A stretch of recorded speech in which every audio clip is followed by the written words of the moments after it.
merci Madame la Directrice de votre présence et de votre soutien à cet événement. Comme vous l'avez dit, aujourd'hui, il s'agit de vous présenter l'ambition des projets de ces deux documents et de vous les illustrer à travers un certain nombre d'exemples opérationnels assez concrets.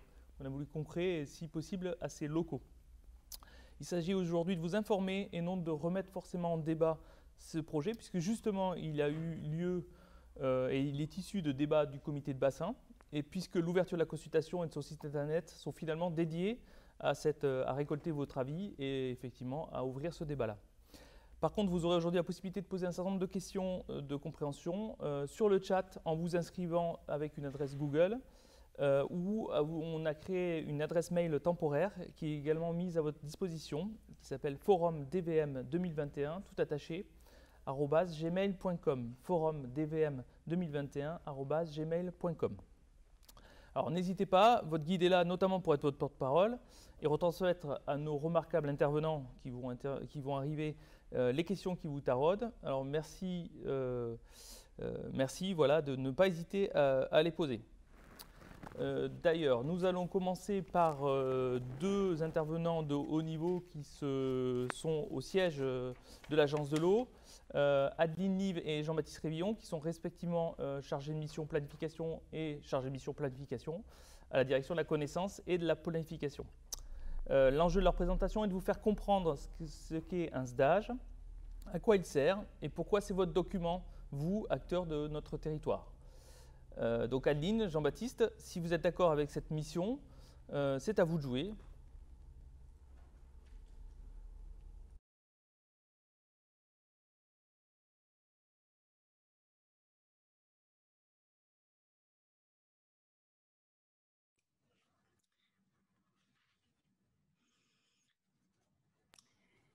Vas-y Adeline, je te laisse la parole. Merci. Alors Jean-Baptiste, tu vas commencer. Merci on va essayer de remplir cette mission haut la main. Et Jean-Baptiste Révillon va commencer la présentation et on enchaînera ensuite. Bonjour à tous, je suis Jean-Baptiste Révillon et je vais vous parler du schéma directeur d'aménagement et de gestion des eaux. Merci à ceux qui ont leur micro ouvert de le couper, monsieur Thomas. Donc, je vais vous partager mon écran, que voici.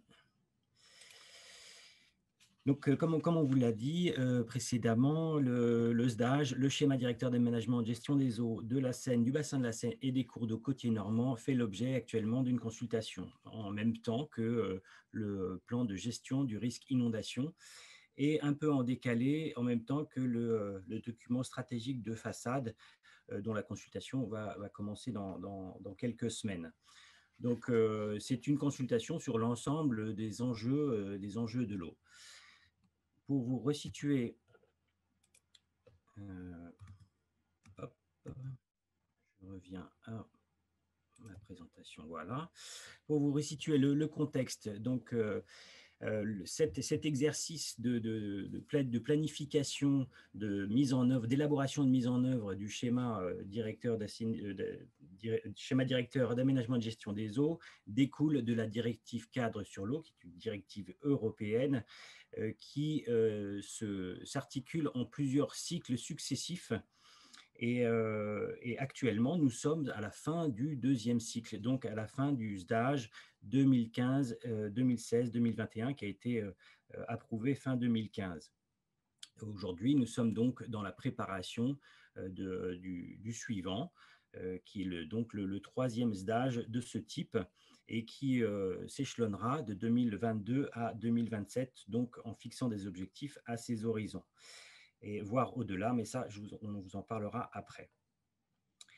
Donc, nous allons vous présenter en fait le projet, puisque comme il a été dit, le SDAGE n'a pas, c'est son petit nom du schéma directeur d'aménagement et de gestion des eaux, que je vais appeler SDAGE parce que c'est plus court tout au long de la présentation, n'a pas encore été adopté, mais le sera à début 2022. Donc ce SDAGE, ce projet de SDAGE, comment a-t-il été élaboré? Tout d'abord, il est issu d'une photographie qu'on appelle l'état des lieux en 2019 état des lieux qui était lui-même une mise à jour du précédent état des lieux de 2013 et qui a permis de voir les évolutions entre ces deux photographies. Et donc, c'est sur la base de cet état des lieux que les orientations et les objectifs du SDAGE et les dispositions qui découlent de ces orientations ont été établis. Ce SDAGE est élaboré, comme on l'a dit, par le comité de bassin. Il y a eu plusieurs séminaires et réunions à cet égard, une trentaine, on peut dire, depuis septembre 2019, démarrage des travaux d'élaboration. Il fixe des objectifs de qualité, de quantité pour atteindre, pour chaque masse d'eau, pour chaque unité hydrographique, des objectifs précis, que ce soit pour les cours d'eau, les plans d'eau, les nappes souterraines, voire les estuaires. Il détermine des orientations. Les orientations, ce sont les thèmes sur lesquels nous devons travailler dans le cadre de ce schéma et qui sont elles-mêmes déclinées en dispositions. Voilà, permettant de satisfaire au principe d'une gestion équilibrée et durable de la ressource sur le bassin. Par ailleurs, ce plan de gestion, ce schéma directeur, est adossé à un programme de mesure, ou plutôt c'est l'inverse, c'est le programme de mesure qui s'adosse à ce plan de gestion pour mettre en œuvre les actions nécessaires à l'atteinte de ces objectifs à l'échelle territoriale, c'est-à-dire à l'échelle de chaque masse d'eau, à l'échelle de chaque unité hydrographique. Et on vous détaillera ce programme de mesure par la suite. Je passe maintenant la parole à Adeline pour le contexte, enfin, et plutôt les thématiques générales du SDAGE. Non, c'est pas ça.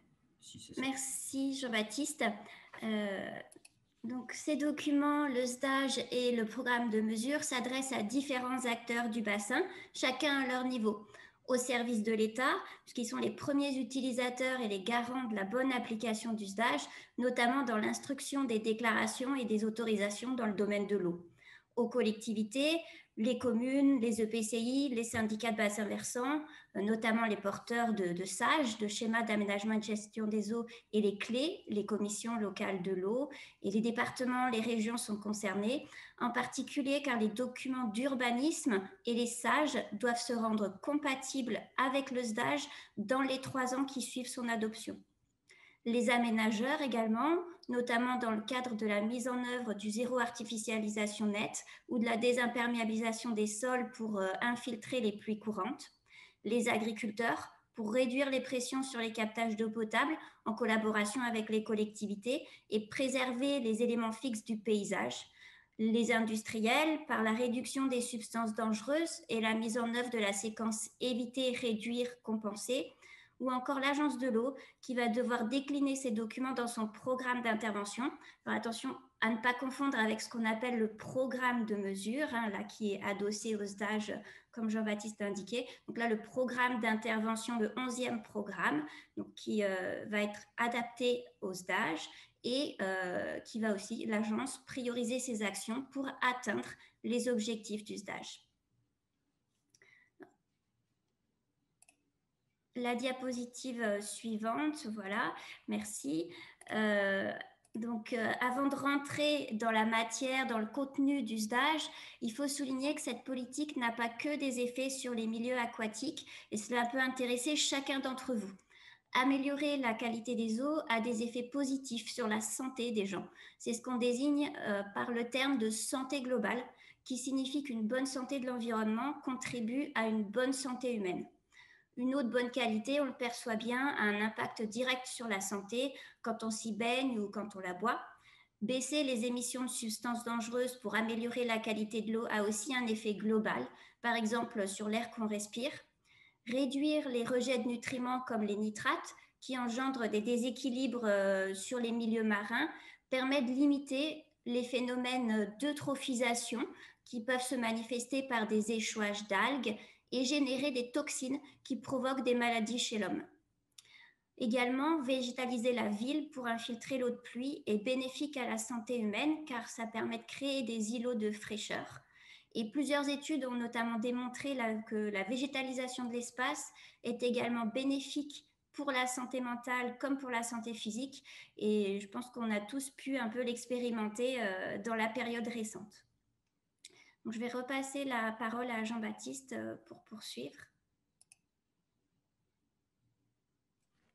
Oui, donc ce SDAGE, il a une visée qui est bien au-delà du seul compartiment de l'eau, mais aussi donc de la santé, et il a aussi des vertus en matière de développement économique. Donc le programme de mesure dont je vous parlais, qui est le programme d'action qui va décliner le schéma directeur d'aménagement et de gestion des eaux, euh, comprend une estimation de l'ordre de 6,2 milliards d'euros. Donc, c'est des investissements privés et publics qui vont permettre de mettre en œuvre les actions nécessaires. Et voilà. Et donc, ce programme permet aussi ce plan de gestion permet aussi de sécuriser juridiquement les demandes d'autorisation de tel ou tel projet d'aménagement, car il définit dans quelles conditions ces autorisations, ces autorisations de faire sont délivrées. Il crée également une compétitivité en incitant les filières à innover, comme par exemple des filières textiles à bas niveau d'intrants qui ont été mises en place en Normandie sur le lin ou le chanvre, ou encore la minoterie en Île-de-France. Enfin, il y a plusieurs exemples qui existent déjà en la matière. Il permet aussi de créer de l'emploi pour des travaux qui ne sont pas délocalisables, effectivement des travaux sur des cours d'eau ou autres objets de reméandrage, par exemple, ou d'hydromorphologie, sont des travaux qui ne sont pas délocalisables et donc créent de l'emploi sur place. Il contribue également à une plus grande autonomie, notamment alimentaire, des territoires en préservant la ressource et en favorisant des filières agricoles qui soient compatibles avec une meilleure qualité des eaux. Ce SDAGE, il est aussi favorable à la biodiversité, aussi bien aquatique que terrestre, puisqu'il touche à tous les compartiments. Par exemple, quand on plante des haies, c'est de la biodiversité terrestre, mais qui contribue à l'amélioration de la qualité des eaux. Et c'est pourquoi il a été choisi d'identifier les dispositions qui figurent dans ce plan de gestion, qui remplissent plusieurs conditions au-delà de la seule condition de la qualité de l'eau, mais aussi d'adaptation au changement climatique, à la biodiversité, à la santé, qu'elle soit environnementale ou humaine. Voilà, donc je passe la parole à Adeline pour les engagements qui sont inscrits dans ce schéma directeur. Donc maintenant qu'on vous a convaincu que le SDAGE était utile, je vais vous parler des objectifs qu'il fixe, et ici en prenant l'exemple de l'objectif de bon état écologique des eaux de surface. Alors, le graphique à l'écran, il se lit de gauche à droite selon un axe chronologique. Donc, au précédent état des lieux, en 2013, 628 masses d'eau, donc 38% de l'ensemble, étaient en bon état. Donc, une masse d'eau, ça correspond à un tronçon de cours d'eau, de littoral ou à un plan d'eau. Et il y en a 1725 masses d'eau de surface, masses d'eau superficielle sur le bassin. Donc, 38% en 2013, et en 2019, quand on a refait le même exercice, on a pu voir une progression de 8%. 678 masses d'eau étaient en bon état écologique. Mais à cette occasion, au moment de l'état des lieux 2019, les règles d'évaluation ont changé en étant plus sévères sur certains critères, sur des critères d'évaluation de la biologie ou de polluants. Ce sont des changements qui sont nationaux, et ce qui fait qu'avec les mêmes données, sur les mêmes masses d'eau, on a environ 150 masses d'eau qui étaient en bon état selon les anciennes règles et qui ne le sont plus avec les nouvelles. Donc, ça signifie, en fait, c'est ce qui explique ce taux de 32% de masse d'eau en bon état écologique en 2019. Dans le cadre de cet état des lieux, on a regardé aussi ce qui pouvait se passer si on ne fait rien du tout, s'il n'y a aucune action nouvelle qui est mise en place sur le bassin pour préserver, améliorer la qualité de l'eau. Et bien, dans ces cas-là, la démographie et le développement économique, ils continuent de progresser, et on risque de descendre à 18% seulement de masse d'eau en bon état en 2027. Mais bien entendu, on ne va pas s'arrêter d'agir, et c'est là que le SDAGE fixe une ambition. Il fixe non seulement de maintenir l'état actuel, mais de viser plus haut, de viser 52% de masse d'eau en bon état écologique en 2027, soit une progression de 20 points. Alors, ce n'est pas 100%, comme prévu par la directive cadre européenne sur l'eau, qui visait que l'ensemble des masses d'eau des bassins soient au bon état, donc 100% en 2027, mais 52% par rapport à notre état des lieux actuel. Cela reste ambitieux et réaliste à la fois. Alors pour les 48% restants, elles ne sont pas abandonnées, ces masses d'eau. Ce sont souvent des masses d'eau qui ont des pressions fortes et multiples et qui se situent sur une trajectoire d'atteinte du bon état, donc avec une étape intermédiaire en 2027 et qui vise l'atteinte du bon état plutôt en 2033 ou en 2039. Alors, le SDAGE il fixe d'autres objectifs sur les nappes souterraines, par exemple, sur la réduction des substances dangereuses ou encore sur la couverture du territoire par les SAGE, les schémas d'aménagement et de gestion des eaux, principalement en fonction d'enjeux de gestion équilibrée de la ressource. Et vous pouvez retrouver donc, tous ces objectifs dans le SDAGE. Alors, pour y répondre à ces objectifs, le SDAGE identifie des dispositions qui sont réparties dans ce qu'on appelle 5 orientations fondamentales. Alors, c'est un peu notre jargon, je suis désolée. En fait, ces orientations fondamentales, ce sont les grandes thématiques qu'aborde le SDAGE. Elles sont organisées dans l'ordre des enjeux identifiés pour notre bassin dans l'état des lieux. Je vais vous les présenter brièvement et ensuite elles vont être illustrées par des exemples de votre territoire. Alors, l'orientation fondamentale 1 concerne les rivières et les zones humides. La première pression sur le bassin, c'est celle sur l'hydromorphologie, c'est-à-dire des altérations des cours d'eau qui sont dues aux activités humaines, comme des modifications des tracés des cours d'eau ou des obstacles à l'écoulement, que ce soit en travers du cours d'eau ou le long du lit. Donc, premier enjeu sur le bassin, c'est de retrouver des rivières fonctionnelles qui offrent une diversité d'habitats pour les espèces et qui participent à l'épuration des pollutions, et des zones humides qui contribuent à notre résilience face au changement climatique. L'orientation fondamentale 2 porte sur la réduction des pollutions diffuses, c'est-à-dire celles qui sont dispersées sur le territoire, essentiellement agricoles, et en particulier protéger nos captages d'eau potable qui sont encore trop souvent abandonnés à cause de pollutions en nitrates ou en pesticides. L'orientation fondamentale 3 traite, elle, de la réduction des pollutions ponctuelles. On peut assimiler les pollutions ponctuelles aux pollutions qui sortent d'un tuyau. Ça concerne l'assainissement des collectivités et des activités industrielles, la réduction des micropolluants, mais surtout la gestion du temps de pluie, qui est un réel enjeu aujourd'hui, et faire en sorte que l'eau de pluie soit infiltrée au plus près de là où elle tombe. En quatrième point, la quatrième orientation fondamentale vise à assurer la résilience des territoires et une gestion équilibrée de la ressource en eau dans le contexte actuel de changement climatique avec un risque de sécheresse et d'inondation accrue. Et la cinquième orientation fondamentale concerne la mer et le littoral, mais pas uniquement, puisque l'ensemble des cours d'eau du bassin se jettent à la mer et donc l'ensemble du bassin est contributeur des apports de polluants qui y arrivent dès les têtes de bassin, donc dès votre territoire notamment, même s'il n'a pas de façade maritime. Donc, je vais laisser la parole à Jean-Baptiste pour vous détailler rapidement cette orientation qui ne sera pas illustrée par la suite.